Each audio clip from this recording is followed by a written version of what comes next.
নমস্কার বন্ধুরা, আমি উত্তম মন্ডল। আজ এই ভিডিওতে আপনার জন্য খুব ইন্টারেস্টিং কনসেপ্ট নিয়ে এসেছি। আজকে এই ভিডিওতে আমরা জানবো যে ভোলাটিলিটি কেন মার্কেটের ইনভেস্টমেন্টের ক্ষেত্রে জরুরি। আপনি যখন এসআইপি করেন তখন এই ভোলাটিলিটি মার্কেট এর উঠানামার জন্যই আপনার পোর্টফোলিওতে ইম্প্যাক্ট করে। আজকের ভিডিওতে আমরা কথা বলবো সুন্দরম মিউচুয়াল ফান্ড সম্পর্কে। এই ফান্ডের ইনভেস্টমেন্ট করার পরে ভোলাটিলিটি হওয়া জরুরি। এটা একজন ইনভেস্টরের জন্য অনেক বড় অ্যাডভান্টেজ ক্রিয়েট করে। সুন্দরম মিড ক্যাপ ফান্ড, এই ফান্ড শুরু হয়েছিল 24 বছর আগে। যদি কেউ 24 বছর আগে এই ফান্ডে 10,000 টাকার এসআইপি শুরু করতেন তাহলে তার ফান্ড ভ্যালু কত হতো জানেন? আমি বলবো এই ভিডিও শেষে। আগে বুঝে নিন যে ভোলাটিলিটি হওয়া বা না হওয়া আমাদের ফান্ডের উপর কি ইম্প্যাক্ট করে। এই ফান্ড তার 24 বছর কমপ্লিট করেছে, তাই এটি অনেক মার্কেট সাইকেল দেখেছে, অনেক উঠানামা দেখেছে। কিন্তু আমি একটি এক্সাম্পল দিয়ে এই ভিডিওটি এগিয়ে নিয়ে যাচ্ছি। 2008 সালের সময় এই ফান্ড তার হাইয়েস্ট এনএভি টাচ করেছিল জানুয়ারি মাসে, এবং তার এনএভি ছিল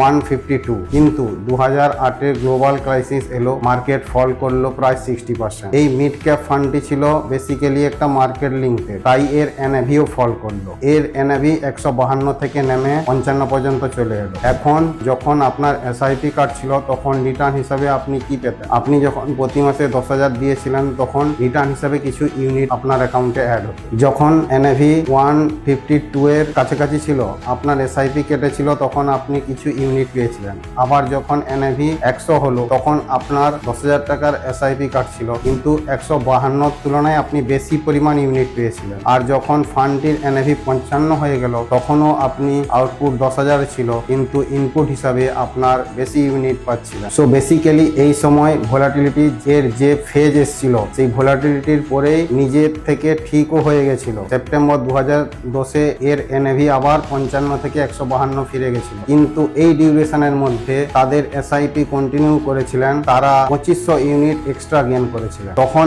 এই 2500 এক্সট্রা ইউনিট তারা পেয়েছিলেন শুধু ভোলাটিলিটির কারণে। যদি ভোলাটিলিটি না আসতো এবং 152 থেকে 200 কিংবা 250 হয়ে যেত তাহলে ইউনিট আপনি অনেক কম পেতেন। কিন্তু যেহেতু ভোলাটিলিটি এসেছিল সেই জন্য 2500 এক্সট্রা ইউনিট আপনি পেয়েছিলেন, যেটা আলটিমেটলি আজ যদি আমি বলি এই ফান্ডের এনএভি হলো 1,500। অর্থাৎ যদি সেই 2500 এক্সট্রা ইউনিট না পেতেন তাহলে আজ আমাদের ফান্ড ভ্যালু 33 লক্ষ কম হতো। আর মজার বিষয় হলো, যেটা আমরা শুরুতে বলেছিলাম, যদি কেউ 24 বছর আগে এই ফান্ডে 10,000 এর এসআইপি শুরু করতেন তাহলে আজ তার পোর্টফোলিও ভ্যালু হতো 4.5 কোটি। আর যদি মার্কেটের এই ভোলাটিলিটি না আসতো তাহলে যে 4.5 কোটি ফান্ড এসেছিল সেটা 33 লক্ষ কম হয়ে যেত। শেষে শুধু আমি বলবো, মিউচুয়াল ফান্ড ইনভেস্টমেন্ট আর subject to market risk. Please control your behavior and during your investment turn. Thank you.